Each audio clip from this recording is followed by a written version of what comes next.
action. Ain't no need for a caption. Me and my team, we so heroic, there's no opponent that can take us down. Welcome to another edition to the Superfan Addicts Podcast. I'm your host, Ray, the Showdawg Prisby, and woo, we got a show for y'all tonight. So let's get it started by announcing the starting lineup.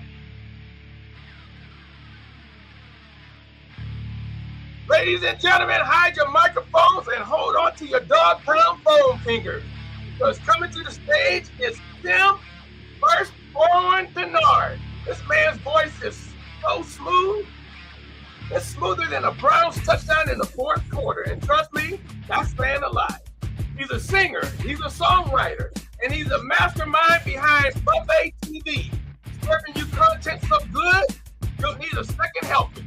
And when it comes to the Cleveland Browns, man, this dude plays Orange and Brown so hard, his Spotify playlist has a bark button.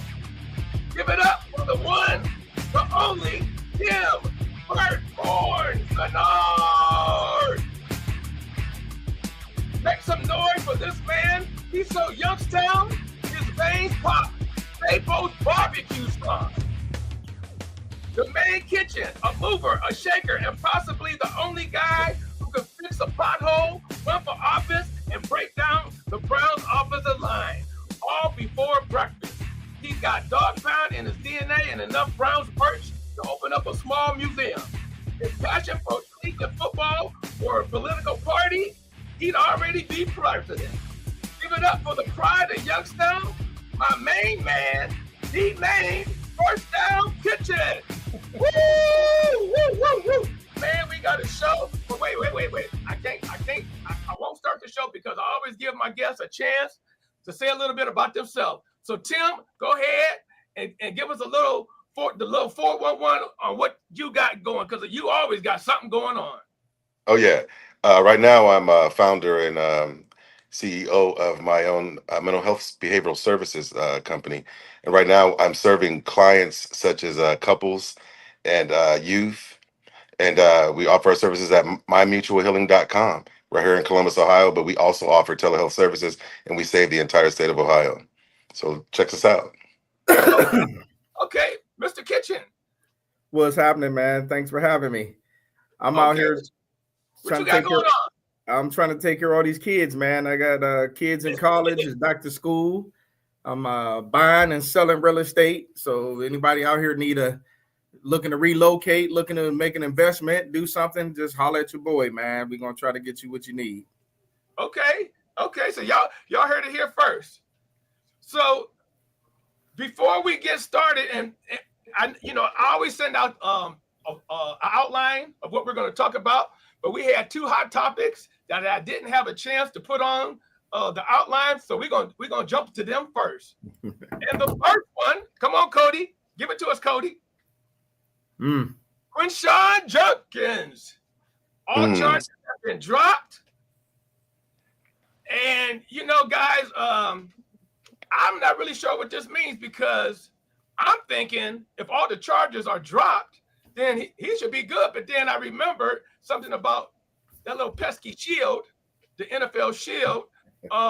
So Tim, do you think does he get off scot-free, or do you think the shield is going to dole out some type of punishment for him?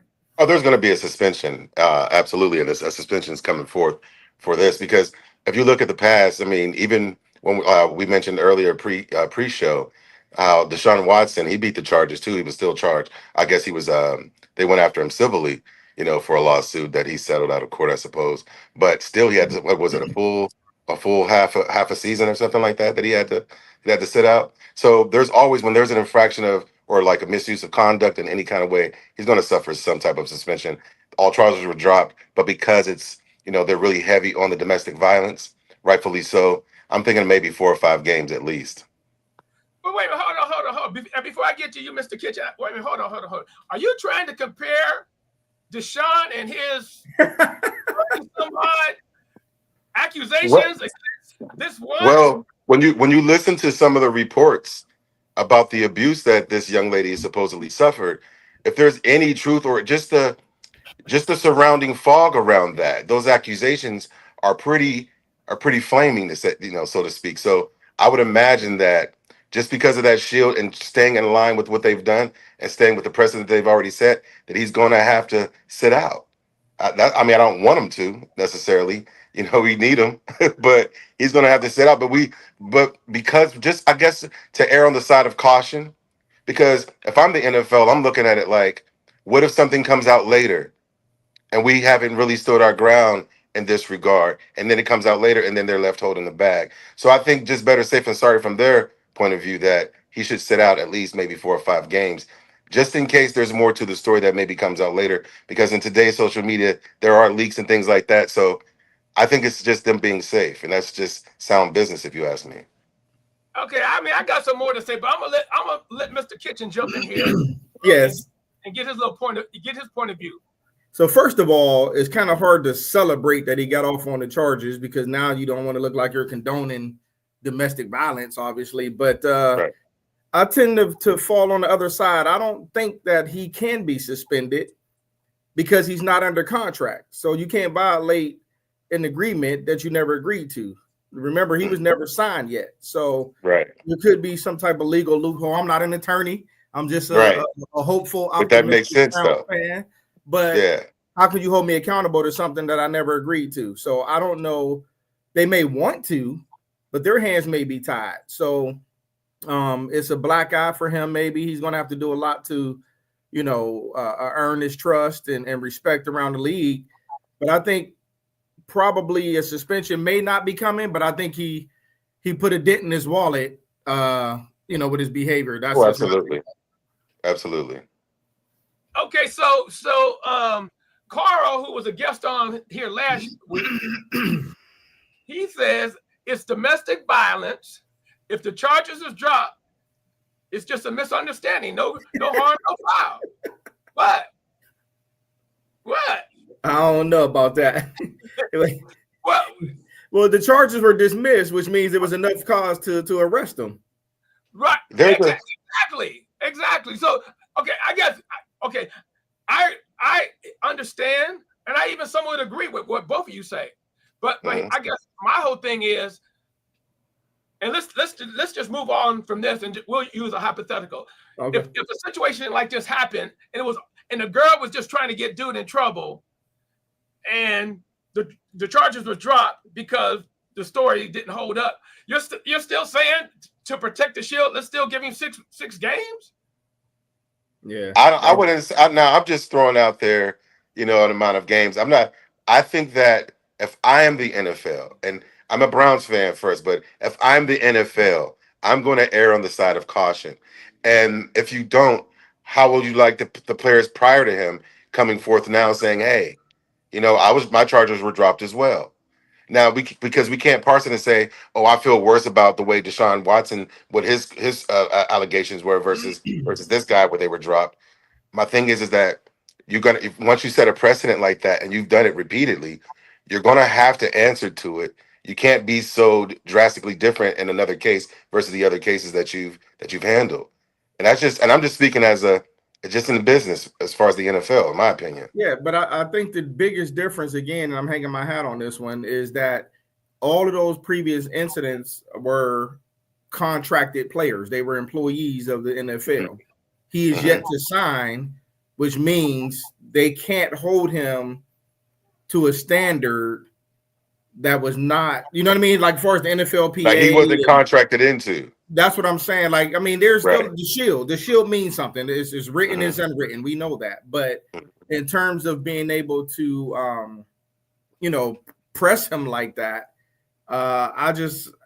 if I'm his side, I'm like, nah, I'll sign. I'm probably going to take a pay cut because of my actions, and I got to earn it back in incentives or whatever the case might be. But Deshaun was under the contract. All these other guys were under contract. He's not under contract. Technically, he's not in the league right now. And that's true. And that would be interesting. That would be interesting to see how that plays out, because I didn't consider that part of it, because he's not under contract. I did think about that the other day, wondering how that would play out. But I'm thinking that if the NFL has the power to do so, I'm thinking that they probably can't not do it. Is what I'm saying. They may attempt to save their face. Yeah. Right. Exactly. That's because they're all about the shield. They're all about protecting the image. Well, guys, it's gonna be. This is why it's gonna be interesting, because Isaiah Bond, who was another player, that basically same situation. Mm-hmm. He got accused. He turned himself in. He didn't even get drafted. He went completely undrafted. Yeah. Wide receiver, 4-3 guy. And supposedly, well, he tweeted today that he signed it with the Browns. So I'm guessing whatever is good for the goose, which would be Junkins in this case, is going to be good for the gander, which is Bond in his case. So yeah, if in fact they do sign Bond, it will be very interesting to see how they handle two identical cases with players on the same team. Yeah, is this part and of don't at the rookie symposium, don't they kind of like cover things like this as far as making wise decisions about who you spend your time around? I think that part of the suspension, I think that's part of the lesson too, because even if these are false allegations, there is some responsibility on the player to kind of maybe vet the people that he's going to spend his time around, because you've got to be warned. You should have been warned about that stuff, like maybe in high school, that these are going to be the types of things that could occur over time. So I don't know that even wiping it completely clean, I know it's going to cost him money, but I don't know if wiping it completely clean maybe is an advantage for him as far as the lesson he needs to understand, as far as making better choices too. Because if these are completely false allegations, then there's going to be some responsibility in choosing this person to be vulnerable around. Tim, time out, guys. Tim, can you call your sister and tell her we don't need no more TD Jakes cracks? Bro, I saw that at the bottom of the screen. I tried not to laugh. TD Jakes, they can set him down. If they can send TD Jakes down, everybody's fair game, huh? No, that's wild. That's wild. Tanisha, get out of here. Get out of here, Tanisha. You're making us laugh. That's wild. So here's what I was going to ask, though, Ray. So, and again, as I'm listening to Tim, he's making some very valid points. I think what it may come down to is, were these allegations false, or did she recant on her statement? Because now she's probably looking at her check too, like, man, I just messed up my future. Like, and was it really that deep? Of course, it's serious. I'm not saying it's not serious, but there's a whole lot of backdoor conversations and evaluations taking place.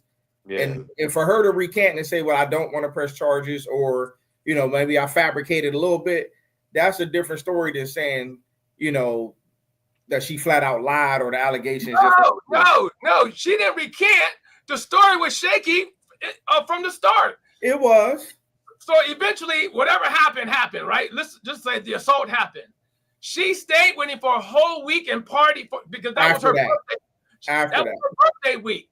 Tried to work it out. When she couldn't work it out, she called somebody at home, told them the situation, and that's when they told her you should call the police. So when they called the police, they asked her, well, why are you just and she said, well, we tried to work it out. And I'm ready to tell my story now. Yeah, I mean, there's so many different holes going on here. And again, if he did it, he should face all the consequences that come with assault. Well, I want to add this though, because I literally counseled men who'd been adjudicated for domestic violence. I did that for about a year. I did group therapy. When you encounter these types of situations, there are so many layers to it. There's so many layers that when you hear these stories, that's why it sounds like holes, because there are layers. There's self-guilt from the victim a lot of times, sometimes feeling like they brought it on. And because of that activity, if they're willing to overcome it, and there's probably some type of void on the inside that is allowing them to take this mistreatment. So I wouldn't necessarily hang my hat on any of the stories that are coming out, because when within these types of situations, it's so convoluted. It's difficult to ascertain what really went on.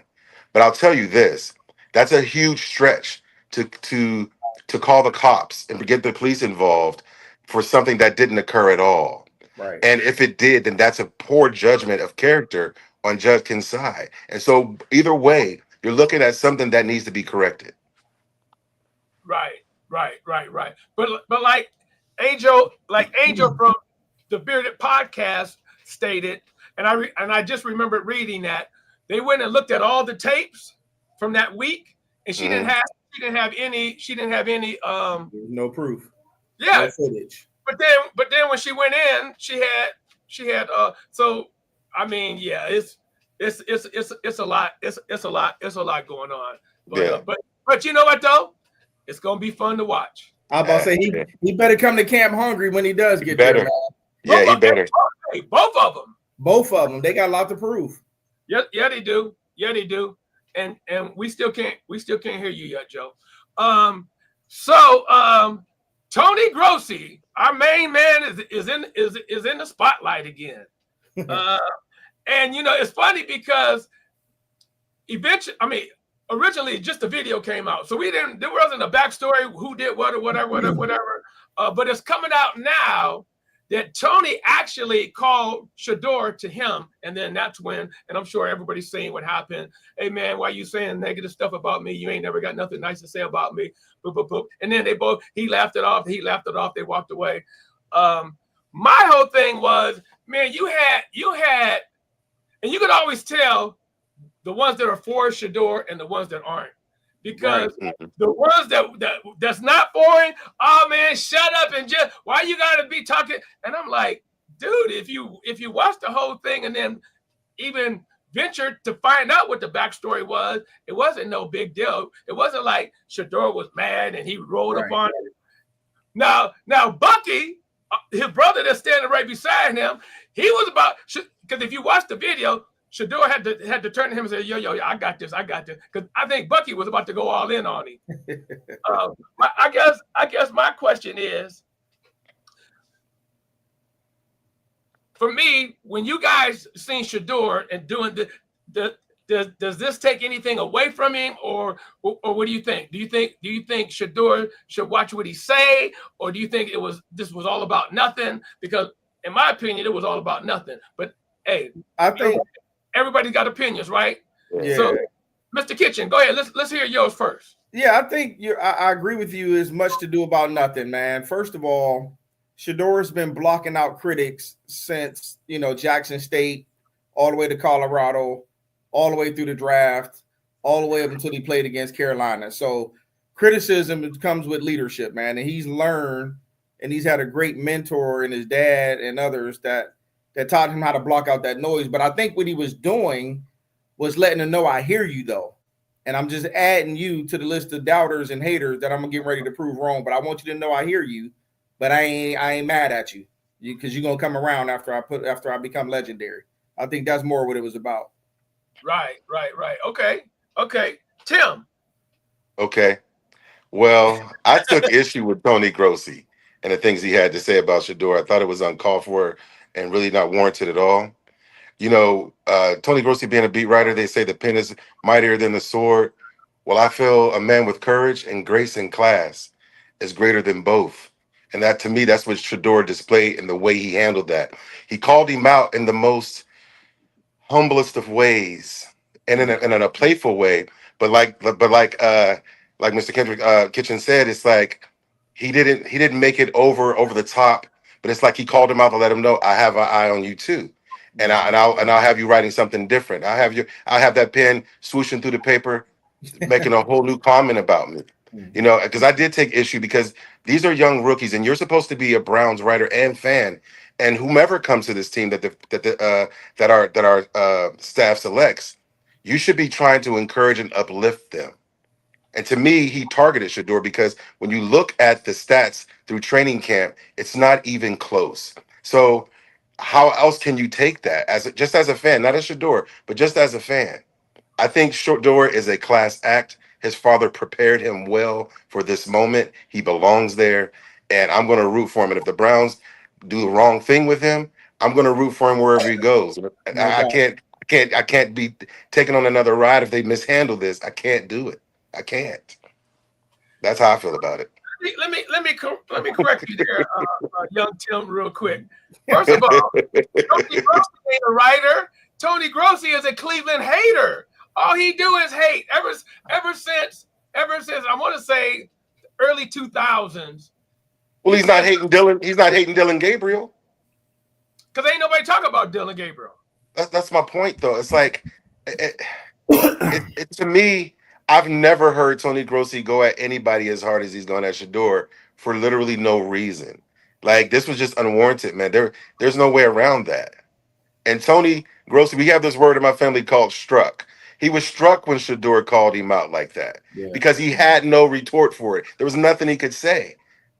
Because a young kid like that would be more hot-headed. You get a Cam Newton or somebody like that, that goes a whole different way. But Showdawg he's prepped for this, man. He's primed for it. He was poised. Tony Grossi actually came out and said that he said what you just said. He said normally they let him have it at the podium. He said he appreciated that he let him, it was more of a one-on-one kind of. Right, because because here's the thing: you can try to talk and shame my name in public, but I'm a man. I'm going to come to you face to face. I'm not going to hide behind a tweet. I'm not going to hide behind some post. I'm going to talk to you. To me, he taught Tony Grossi a lesson in manhood in that moment. That's what I got from it. And he beat him up with kindness. Yeah, he did. He did. Okay, so next up. Oh man, we got some more speeding tickets going on up here in Cleveland. What's going on, man? This dude. Take this dude's license, man. Miles for real, man. Miles with the heavy foot. But here's the thing, though. He be getting cars. The cars that he be driving. You can't go the speed limit in them. Yeah, right. Hey, if you in a Lambo. You ain't even cruising if you ain't doing 100. You got to. What I want to know is how this big dude is folding up in a Lambo, though. That's what I want to know. He need an excursion or a school bus or something, man. He don't need to be. He need to be. Man, I will put him on Uber for the rest of the season. Uber and Lyft. Get this man an NIL deal with Uber, bro. Did y'all hear how many tickets he's gotten since he's been here? His license should be suspended. They said 8. This is number 8. 8 since 2017. He got it's like one every year.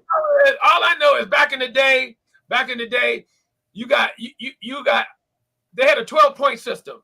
So a speeding ticket was 3 points, and so on and so on and so on. So if you got 12, they would take your license for 6 months, or you had to go to traffic school for I think 6 weeks. He gotta be on his second set of 12 points. Yeah, unless they change. He said his second set of 12 points. His second set. That's 24 points, man. Yeah, he averaging more than Donovan Mitchell on his license, man. He's working his way to being a pedestrian. Yeah. And here's my thing: where you coming from in that time of morning, though? You got practice in like 3 hours, bro. Like, right? Where you coming from? Hey, you know what? Kanisha makes a good point. The same way he goes off sides. Wait, she wild, man. I need her. This dude jumps off sides immediately. I need her on the show. Wait a minute, Kanisha. Okay, never mind. I know you're talking about. But seriously, with Myles Garrett, I think a lot of times I'm going to say two things because play devil's advocate a little bit.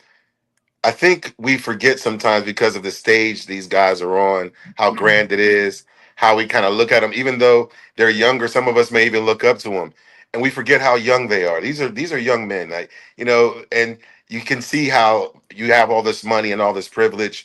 And like Ray said, you have this sports car. Of course, you're going to maybe speed it and maybe think maybe they'll let me off because of who I am. But on the flip side of that, Myles Garrett, for being who he is and what he's accomplished, being a cornerstone of that team, with new rookies coming in all the time, he just has to be more responsible than that. In my opinion, he really does. It's a foolish mistake, but it's something that's completely avoidable and within his control. I think he needs to value his own life more, though. This is reckless abandon, man. I mean, I get the toy. You want to open it up, and they probably caught him. he probably was doing the speed limit or just over it the whole time, but then got a stretch of road. You know, when he opened it up, we've all done that. Opened it up. It was like, yeah, I'm out of here. Yeah, so he probably got caught up in something like that. But I'm just thinking, after 8, bro, 1 time is a mistake, 2 times, okay. Now 8, that's a pattern. Now it's a habit. It's a habit. It's a practice now. Man, and it's dark. We got deer running across the street. Like, right. I'm worried about his life, bro. So and that's the thing about that age thing I mentioned, because at that age, we've been in our early 20s and stuff. You feel invincible. It's like if a train is coming at me, guess what? The train is in trouble. Right. You know, we think that way. We feel invincible. Right. And someone's got to sit him down, man, and let him know, nah, man, you're breakable quick.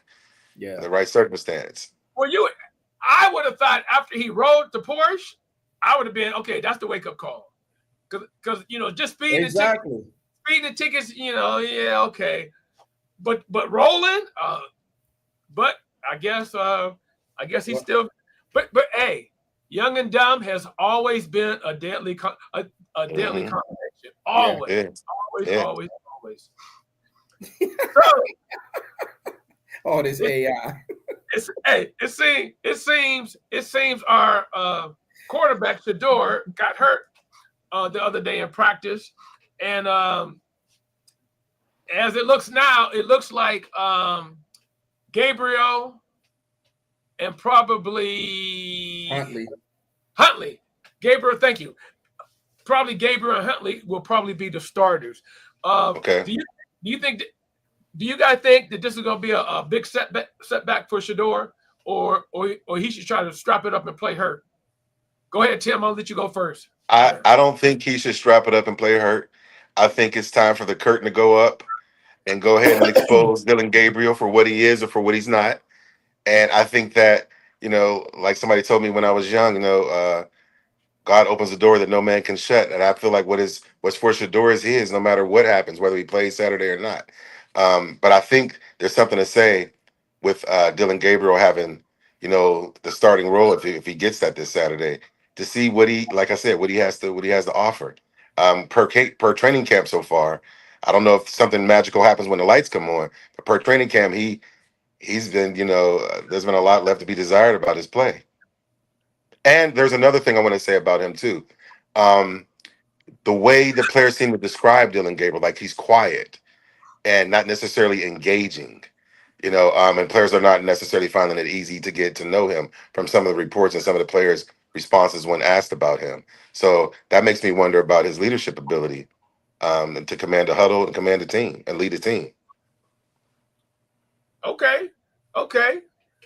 Jermaine, what's your thoughts?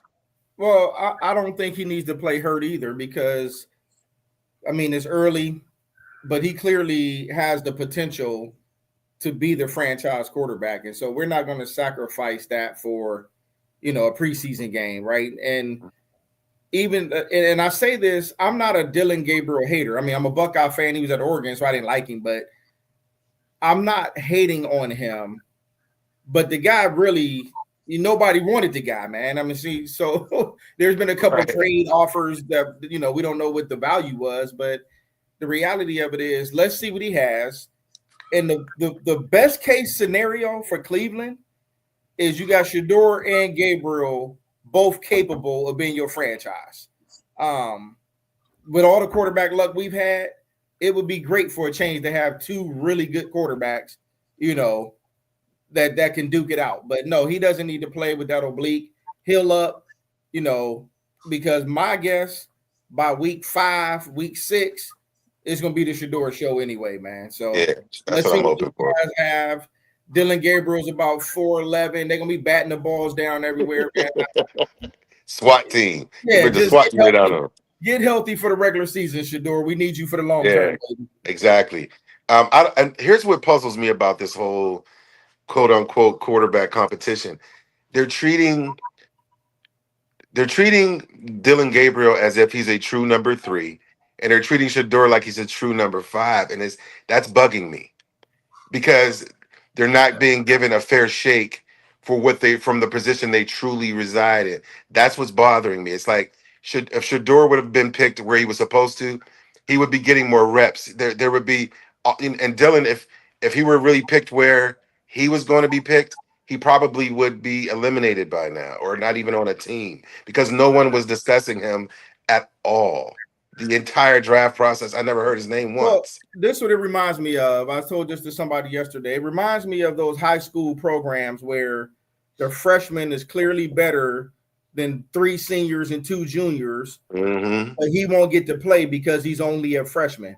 You can't build a program doing that kind of stuff, man. You got to play the best person on the field. And they're treating Showdawg, just because you picked him in the 5th round doesn't mean he's a 5th round talent. And they're treating him as if he wasn't in the conversation for potential number 1 overall. You got tremendous value. You got a 1st round potential number 1 overall quarterback in the 5th round, and you're treating him like some undrafted rookie free agent or something. Yeah, yeah, like that blows my mind, man. Right, it's crazy. Yeah, and his accuracy is Showdawg's accuracy, man, it's phenomenal, man. This just some of the passes I've seen him make, even like the clips I see from training camp. I'm like, this dude is putting in impossible passes on a rope, man. Well, these are the kind of decisions that get coaches relocated and their kids got to find new schools and stuff, man. There you go. That's the truth. Because and I know we're not talking about Stefanski, but how do y'all feel about, Andrew Berry and Stefanski with the treatment of Showdawg and how they're handling this? Do y'all think how do y'all feel? Do you think it's fair? What do you think? Here's the thing. We only know by what they're reporting. Right. We don't really know if they're doing their due diligence. And they could have had a meeting and said, "Listen, Showdawg is the guy, but we're not gonna mess it up. Let's bring him along slow." That's one. He's Deion's son, so let's make him earn it because we know Deion gonna be back there, whatever, popping up. So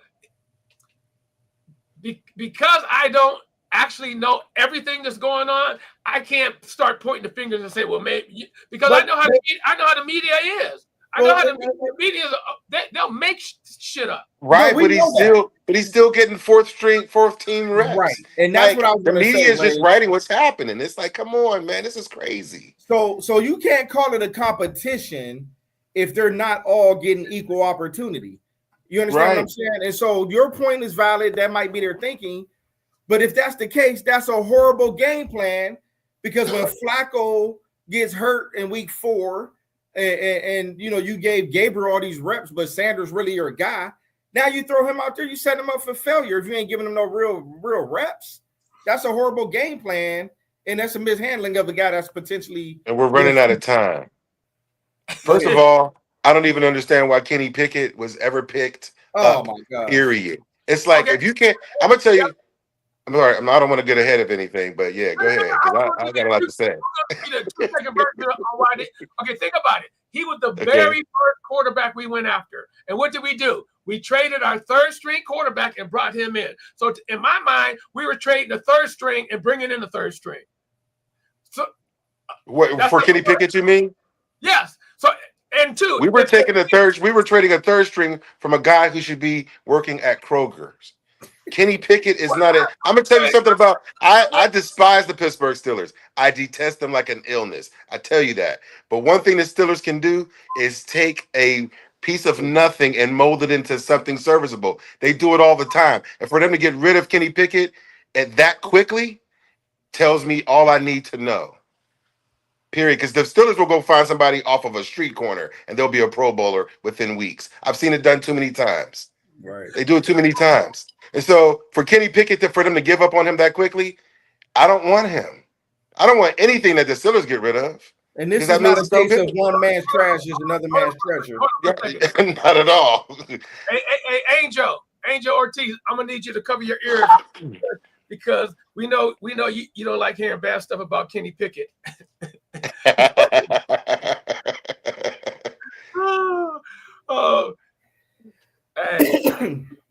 Hey, all I'm gonna say is 3rd string for a 3rd string, and in my mind, if we trade a quarterback, Pickett is the first one to go. In my mind, if we trade one. Yeah, and then Dylan needs to be on his heels. Yeah, Pickett is wasting camp space, bro. Yeah, he sure is. He's wasting camp space, man. He's been on 5 teams in 3 years, bro. Right. That's the beginning. He's circling the NFL drain right now. Listen, and you know Cleveland is the place where quarterbacks come to die. Oh, they go to die. You know what I mean? This is quarterback cemetery right here. Wait, this is the 13. This is 13, right? Bro, that's 5. Hey man, he's only what, 27 years old. He's already played for 3 teams, man. Right. He get kicked around more than a kickball. Hey, Jerry Judy came out and expressed his support for Sanders.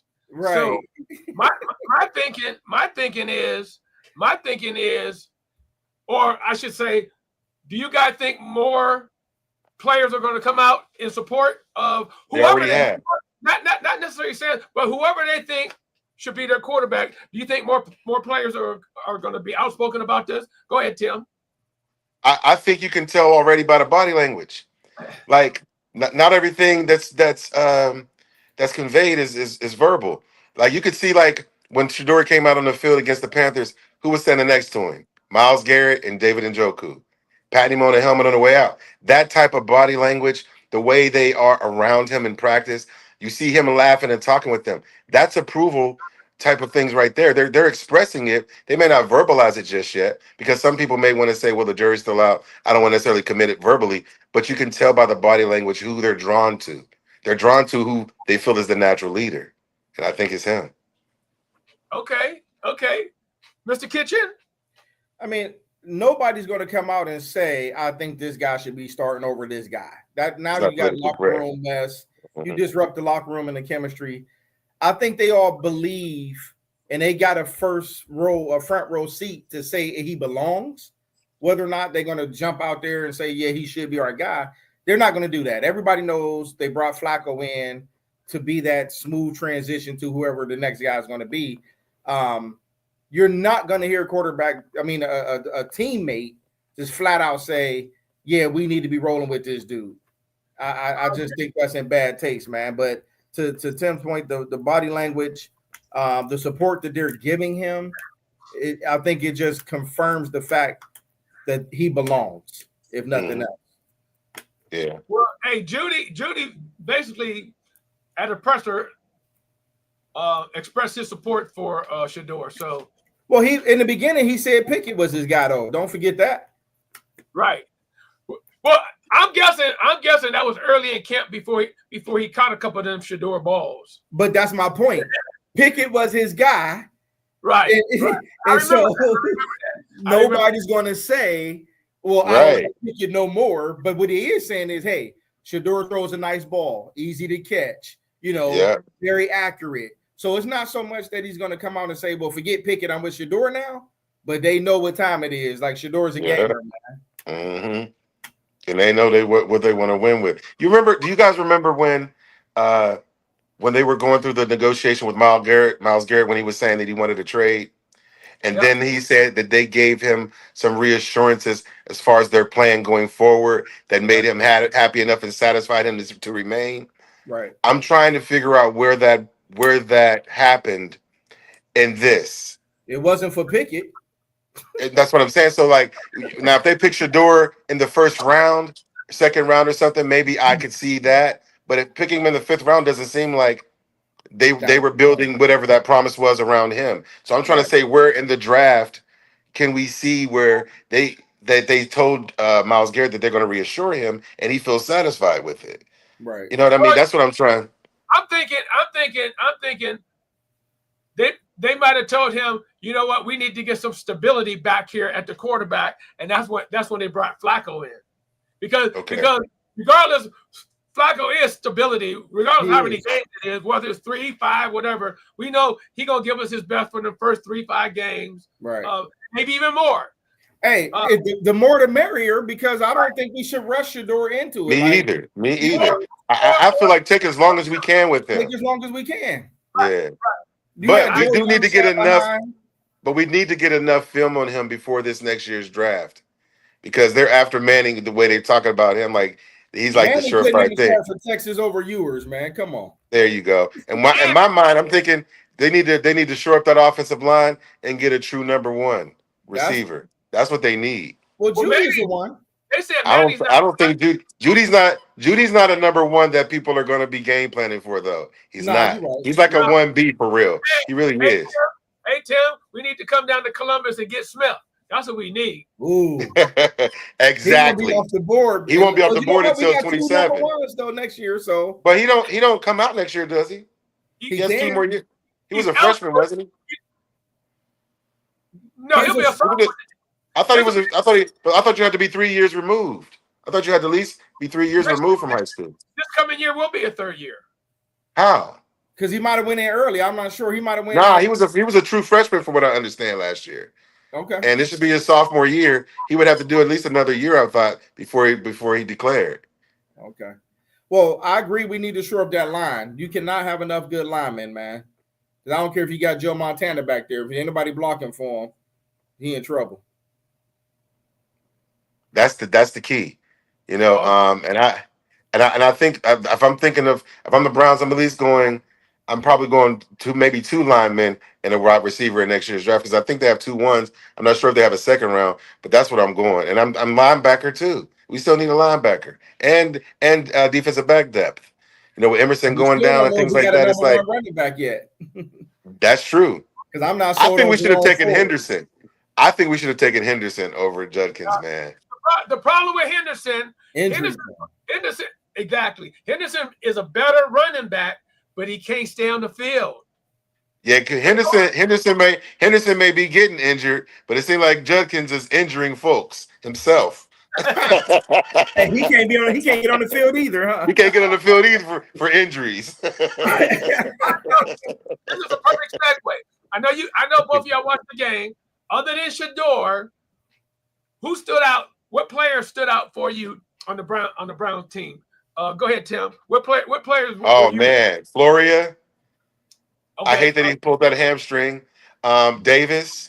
He's already injury reserve though, so we still got him. Yeah, and Davis and how do we say that guy's name? The linebacker. The wide receiver. Oh, the wide receiver. Yeah, I hope this guy makes the cut, man, because you know what this game reminded me of about with Showdawg. You know how Brady played most of his career with these little receivers that almost nobody's, and he just took their game up to another level and made them great. That's kind of what Showdawg kind of did in that preseason. It's just preseason, but to me, I like that little mix. It kind of reminded me of the Browns of old, like Webster Slaughter, Reggie Langhorne, guys like that, Brian Brennan. Brian Brennan. It kind of gave me that type of feel. Maybe I'm just feeling nostalgic about it, but yeah, I liked the receiving group out there. I liked them, and I imagine a lot of that chemistry was built during training camp because that's really all you had access to. Okay, what about the linebacker? You talk about Blondie. I think he's gonna be. I think he's gonna work out. I just have a feeling about him. I think he played well.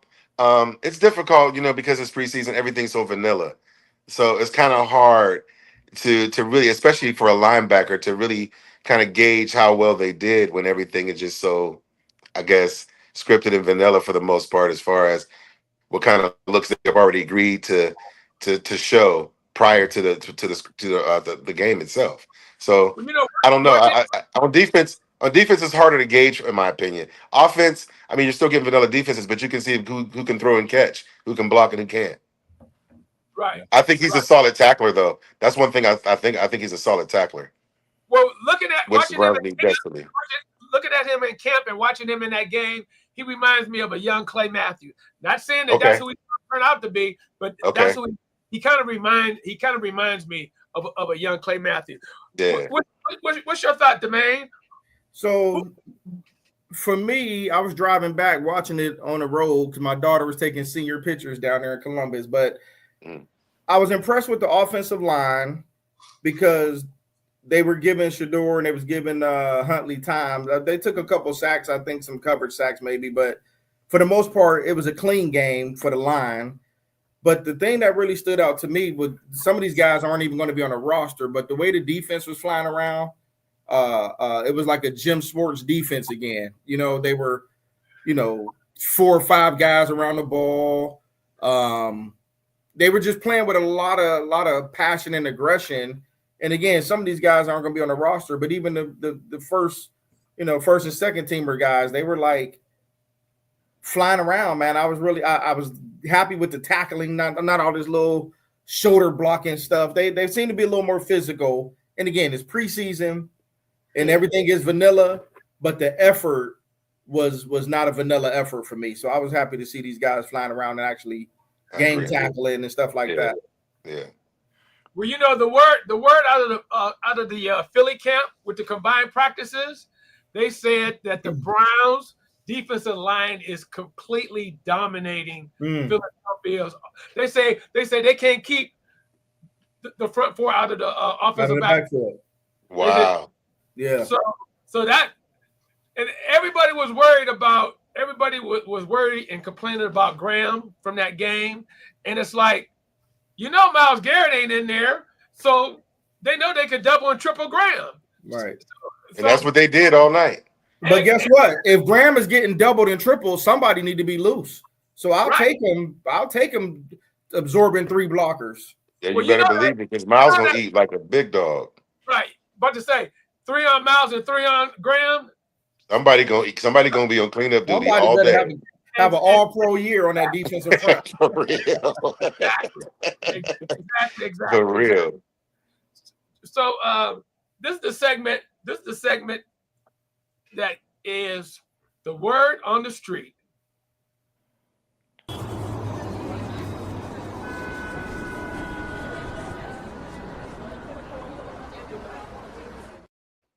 So, gentlemen, I heard that OBJ was trying to go to the Steelers.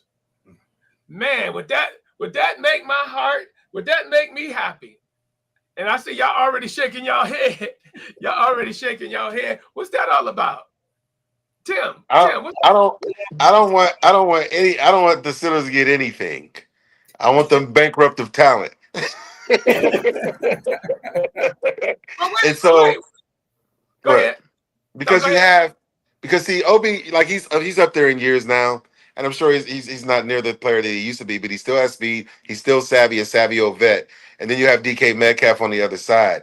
Now OBJ seems dangerous with DK Metcalf on the other side, because he still has the speed. And the Steelers, they just have a way with certain things, and I just don't want that problem. I don't want to see that happen. That's my take. Well, okay, Mr. Kitchen. Yeah, I mean, OBJ, the name is more of a threat than the talent right now. I love OBJ. I was so mad we couldn't capitalize on that window when we had him and Jarvis Landry, man. And man, I love that dude. But OBJ and Aaron Rodgers could be a dangerous combination with DK and, all that kind of stuff. But more than that, I just don't think we had We don't have enough DBs outside of Denzel to really, to shut down a whole lot of passing attacks, man. Right. So, exactly. I mean, I agree. I don't want him to get anybody that can hold our weak secondary, but every year, right. Lose him about 4'11" too, right. So that scares me a little bit, even though I think he's more of a threat on paper than he is on the field at this point. I agree. And I don't think he can last a full season though either.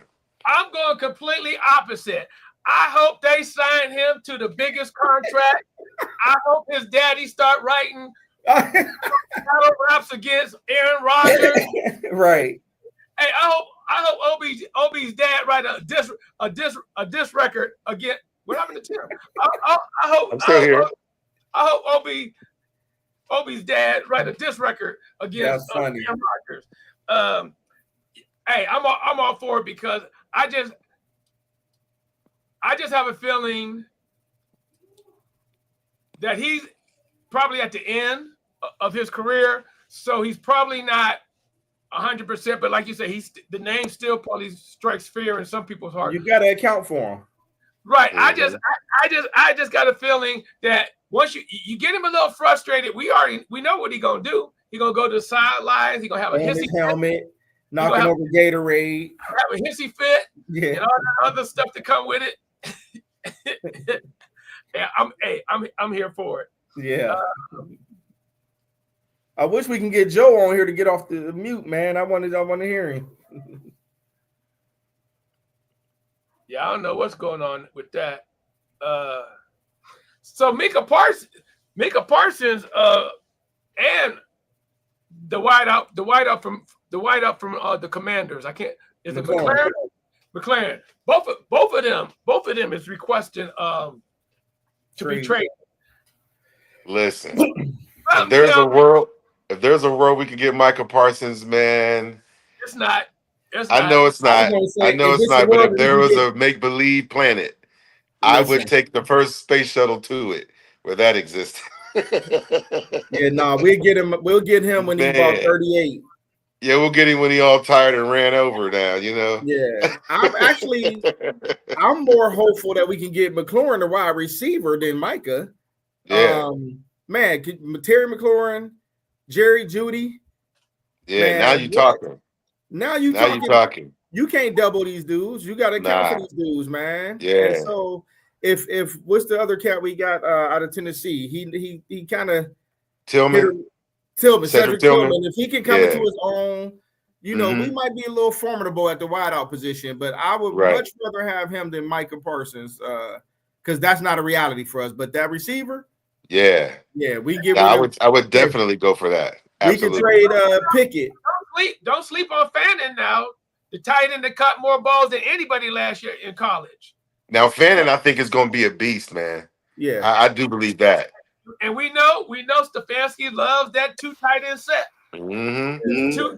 Two and 3 tight ends. So he liked that 2 tight end set, but would you give up? Would you trade? Would you put Njoku in the trade package to Washington to get Terry McLaurin? No, because I would. No, and I love Njoku, man. But listen, Fannin turned out to be. Wait, hold. This is the part that y'all missing. We're talking about you're trading him to bring him into a Stefanski offense that likes 2 tight ends.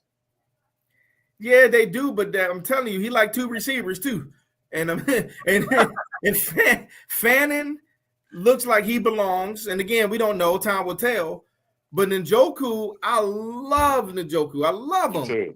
But bro, he make me so mad when he dropped the wide open stuff. He'll catch it in triple coverage, all up in the concession stands, eating a hot dog. But the wide open, man. Hit it in his numbers, it's the drop. Yeah, every time. He'd be pissing me off with that. But I'll put him in a trade package and get rid of some of that salary crap and bring McLaurin in all day long, bro. All day. I would. Now I hate to, because when you start, become attached to a player, it's hard to part with them. Like it broke my heart to let Nick Chubb go. Right. That's the next topic. So, but definitely, I would definitely entertain a package like that, man. If I'm Cleveland, for sure. Yeah, I hear you, James. I hear you, Kenesha. I mean, I'm not saying I want him to go. I'm simply saying that I'm willing to let him go. You gotta look at their numbers, because I don't know what their numbers look like. I don't know what McLaurin is making a year. Right. We kind of, I think Njoku is like around 12, 15 a year. I think he might be. Here's what I'm saying though, Ray. I'm not lobbying for them to get rid of Njoku at all. That's my dude. Right. But what I'm saying is, if he's part of the price tag, throw him in the buggy. You know what I mean? Like, that's all I'm saying. I ship him out for a better return. That's all. Never mind. We could have had Travis Hunter and Shador still, and Shador at the same time. Man, that's just. Well, we find a way. We find a way every time. I'm gonna hold off because it all depends on what we do with those 2 ones next year. Exactly. And plus, nobody predicted Shador was gonna slide that far, bro. So. We say now that we can. In retrospect. In retrospect. We didn't know on draft night. No way. Right. Well, since y'all brought up Nick Chubbs, let's jump right into Nick Chubbs. So that's emotional. I got a couple of Nick Chubbs questions. My first one is, out of all the great running backs for the Cleveland Browns, and we talk about Jim Brown and all the rest of them, where would you rate Nick Chubbs among all the Cleveland Brown greatest running backs. Go ahead, Tim. I'm gonna let you go first. Well, nobody's greater than Jim Brown, so I'm not even going to entertain that idea or thought. But I would put him right at probably around number two. And the reason why I do that because you got Kelly, but Kelly, I think he rushed. I think for a career rush for like a little over 7,000 yards, but he largely shared the backfield. And then you got Nick Chubb, who's been there for who's played for the Browns for 6 seasons. Was it 6 seasons already? And he's like 6,800 yards or something like that. And it's like what Nick Chubb was able to accomplish in the short time he was with the Browns, and then you got to take into consideration that the Steelers cost him pretty much an entire season that one year, and so it's like what would he have been able to accomplish completely healthy without that? So as far as the Browns go, I think it goes Jim Brown, and then right to Nick Chubb right after that, in my opinion. I got him top 5. I love Chubb. And that's the problem. Like it's an emotional attachment. Right. But of course, I agree. Jim Brown, number one, you can't supplant him. But I still like, I started liking the Browns in the 80s, man. So I'm still Biner and Mac. Kevin Mack, Ernest Biner Cat. I'm an Eric Metcalf. I loved Eric Metcalf. Oh my God, Eric Metcalf, man. He was just fun to watch, man. He was just fun to watch. So poetic, man. It was crazy. So I might put it this way. There's no question Jim Brown's number one. I won't argue to the death of me where he falls after that, but he's top 5. I have him somewhere around 3 or 4, to be honest with you. Because he didn't put enough body of work out there for me. I mean, I know what he did when he was healthy, but he missed. But when you look at the statistics, though, he's literally like number 3 all time on the Browns. He has like 51 touchdowns. He's like, if Jim Brown played 9 seasons, Chubb played maybe a healthy 5. He's pretty much a little over half of what Jim Brown was able to accomplish. I think Jim Brown had like 100 touchdowns. Nick Chubb had 51. Jim Brown had over 12,000 yards. Nick Chubb like just under 7,000. That's why I got him at 3, because to me it's the same argument why I can't put Bo Jackson as one of the top 2 or 3. Because I would still do it though, because I mean, we understand they play a violent sport, and mostly Bo Jackson, he tore his body because of how strong his body is. But that injury was because of his sport. I agree with that. I'm just simply saying, in terms of the argument on the top charts and all that kind of stuff, had Bo not ended his career the way he had to, you would be talking about Bo right along with Barry Sanders and Jim Brown and everybody else. That's how I feel about Nick Chubb. If Nick Chubb played healthy all those seasons, he might make it to number 2 on that list for me. But see, the reason why I put him above Biner and Mac, because those were my boys too, is because they shared the load. It's probably a lot easier when you're not carrying, and that's why they don't have the stats that Chubb has, because Chubb was pretty much the only guy back there. And so I just, and what I appreciated about Chubb is I think that it's his temperament and the way that he handles himself. He has an old school way about it. It's about, I do work. And so I'm going to be rooting for him as he goes to place for the Texans. Listen, I'm a fan. I think he's a quality person. Yeah. Honestly, I was hoping that Jerome Ford was a little more greedy than he was. I was mad that he structured his contract because I really wanted him to go, man. Like, he had a chance to step up and he didn't. Yeah. Okay. I'll give my opinion after I ask this last question. Okay. Is Nick Chubb a Hall of Famer? Right now, not what he might do. Whatever. Is he a Hall of Famer? No. Okay. He doesn't meet what it takes to be a Hall of Famer. Given that, y'all put him ahead of 3 Hall of Famers. The Browns have 4 running backs in the Hall of Fame: Jim Brown, Marion Motley, Leroy Kelly, Bobby Mitchell. So y'all don't put him ahead of all 4 of them. I put him in the Ring of Honor in Cleveland Stadium, but I ain't putting him in Canton. Without question. I ain't putting him in Canton. I'm looking at him. See, I understand so it's kind of not necessarily fair to ask him if he's a Hall of Famer, but he doesn't have put together a full body of work like the people you mentioned. So one of the things that qualifies you to be in the Hall of Fame is retiring and being gone for 5 years at least. So what I'm saying is that when you look at his body of work and not having the luxury of sharing a backfield with it like Jim Brown did with Kelly for a while, but when you look at that, And if he's able to stay healthy, he probably surpasses a lot of those guys. Probably not Jim Brown, but the rest of those guys on the list will be gobbled up. Are we forgetting Kareem Hunt? He didn't play long enough for Cleveland. Yeah, Kareem Hunt was nice, but I mean, yeah. No. He shared the back. They shared the backfield. Oh, right. That was a dynamic 1-2 punch. Yeah, but not for the longevity of those other guys though. They really did it. No. I'm only responding to you. You keep saying those other guys shared the backfield and Nick Chubb didn't. But you can tell that. But he did. But you can tell by the statistics, Ray, that it wasn't the same wasn't in the same proportions because there's no. Let me explain this statistic. Jim Brown played in 10 and 14 game seasons. Right. That's what I'm saying. The game is different. 16 and 18 games. So I get that. Touchdown. He's going to have more. I get that. But Leroy Kelly, he played for 10 seasons. He doesn't have 1,000. He only has hundreds of yards more than Nick Chubb. Hundreds. Leroy Kelly got in as a returner and a running back. I get that. Right. I get that. But when I'm just making a point. We're talking about running backs, and so my point is that when you look at what Nick Chubb was able to accomplish in basically 5 seasons, that Leroy Kelly had 10 seasons, and Nick Chubb has just a few hundred yards shy of him. So what I'm saying is that you can tell by that, even with the longer seasons, we're talking about 4 or 5 extra years of running the ball. And I don't care how short those games are. It's Nick Chubb did some running. Nick Chubb nobody's throwing shade at him. Nobody's throwing shade. I know that, but I'm just saying, as far as like the workload, it was different. It was distributed differently. Or Nick Chubb wouldn't be able to get that many yards in so few years.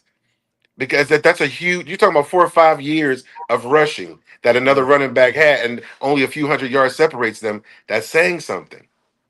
Right. Those are just numbers. Right, but again, Leroy Kelly didn't get in on running back alone. I get that because he wasn't good enough like Nick Chubb. I'm just playing. Listen, it's a whole lot of ifs and woulda. Yeah, that's could have. But I was looking at it when I saw the question. I'm thinking of it like, with a full career, does Nick Chubb have the potential to be a Hall of Fame player?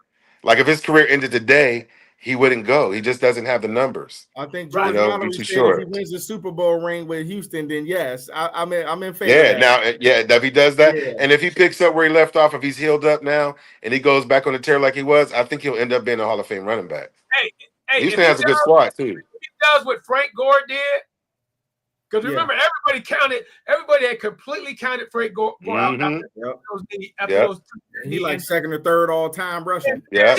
He played another 50 years. Yeah. Right. In fact, I think he's playing in the Canada League right now. He might be at YSU this year, dog. He playing for the Eastside Little Broncos. Yeah. But no, you're right though, man. So I'm hoping that he really. I'm rooting for Nick.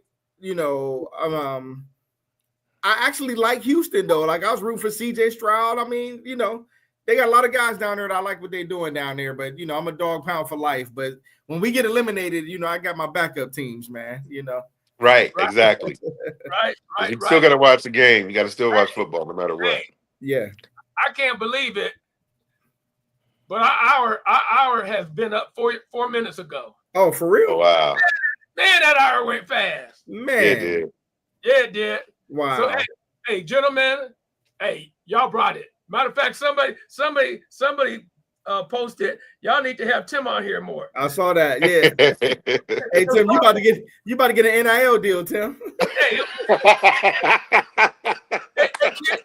kid, it was probably a sister. Yeah, that was his sister. Hey, he texted her. I saw it.